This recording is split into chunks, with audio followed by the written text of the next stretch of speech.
Ele ergueu o copo e deu um sorriso irônico. A sala se encheu com as risadas irônicas de seus amigos ricos.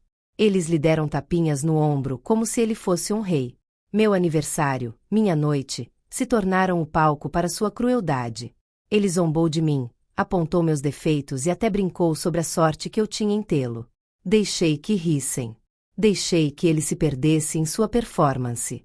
E então, quando o barulho atingiu o auge, deslizei a caixa de veludo sobre a mesa. Abra, eu disse, calma como uma pedra. Ele se lançou sobre ela como uma criança, esperando por uma joia, alguma prova desesperada da minha devoção. Em vez disso, um pendrive brilhou à luz de velas. Inclinei-me para mais perto. Explique às suas irmãs por que as mensalidades escolares desaparecem.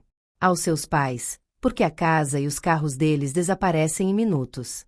Aos seus sócios, porque a empresa quebra antes da sobremesa. Levantei-me. Foi aí que o pânico começou. Eu já pensei que ele próprio fosse um presente. Essa era a ironia.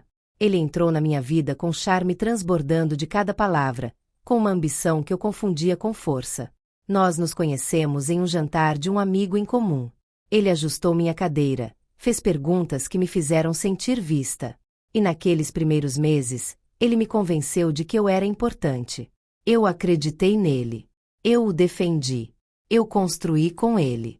O amor pode ser cego. E eu era cego o suficiente para não perceber as rachaduras. Começou pequeno. Muitas reuniões até tarde, muitos telefonemas silenciosos para o banheiro. Seus olhos nunca mais encontraram os meus. Suas histórias tinham lacunas costuradas com arrogância. E então, uma noite, enquanto ele tomava banho, seu telefone acendeu com uma mensagem. Não deixe que ele descubra. A noite passada foi perfeita. Eu não desmoronei. Não naquela época. Sentei-me na beira da cama, com o coração na mão, os dedos ainda no telefone. Eu poderia ter gritado. Eu poderia ter jogado o telefone nele. Em vez disso, eu joguei de volta e sorri quando ele saiu. Naquele momento, meu amor morreu. E em seu lugar, algo mais frio nasceu. A vingança não nasce da raiva. A raiva é desleixada. Não, o que eu sentia era fome. Precisão.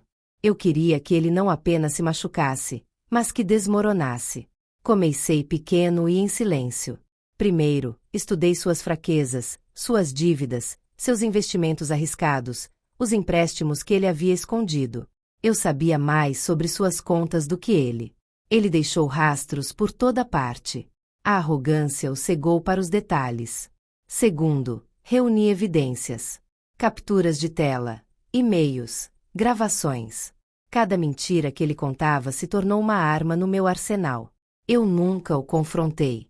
Eu simplesmente sorri, interpretei o papel, o fiz acreditar que eu ainda era devotada a ele. Terceiro, preparei o cenário. Contatos no mundo financeiro, advogados que me deviam favores, aliados silenciosos que também haviam sido fraudados por ele. Pedaço por pedaço, construí a armadilha. A paciência era minha maior aliada. Ele achava que venceria. Ele se considerava intocável. E o tempo todo, eu tinha faca em suas costas. A execução foi rápida quando puxei o gatilho. Comecei as transferências bancárias, as movimentações secretas de dinheiro, os desvios. Ele não conseguiu encontrá-los até que fosse tarde demais. Suas contas secretas foram esvaziadas em questão de horas. A casa da qual ele se gabava, os carros que ele polia todo domingo, sofreram pressão e execuções hipotecárias que eu havia iniciado semanas antes. Seus sócios, ao saberem da fraude que eu havia descoberto, desistiram um por um, deixando para trás contratos rasgados e dívidas crescentes. Cada movimento era limpo, legal, irreversível. Quando chegou o jantar de aniversário, eu já estava arruinada. Eu só não sabia ainda. E foi por isso que escolhi esta noite, a minha noite, o meu aniversário. Ele achou que seria mais uma noite para me humilhar, para mascarar seu declínio com riqueza e arrogância. Reuniu os amigos, pediu um vinho que não podia pagar e riu alto demais de piadas sem graça. Esperei. Enquanto eu deslizava o presente pela mesa em sua direção, seu sorriso desapareceu. Enquanto sussurrava as palavras, empalideceu. Observei a arrogância se esvair de seu rosto como cera derretida. Primeiro confusão, depois medo, depois a percepção de que eu não era tão tola quanto ele pensava. Telefones tocaram, sócios ligaram, notificações soaram do outro lado da mesa. Suas irmãs se desculparam e sussurraram em desespero. Os rostos de seus pais empalideceram enquanto os advogados confirmavam o que haviam perdido. Ele olhou para mim, suplicante com olhos que antes continham desprezo, e eu me afastei. A beleza da vingança não está no ato em si, mas no silêncio posterior. Eu não precisava vê-lo desmoronar, embora imagine que sim.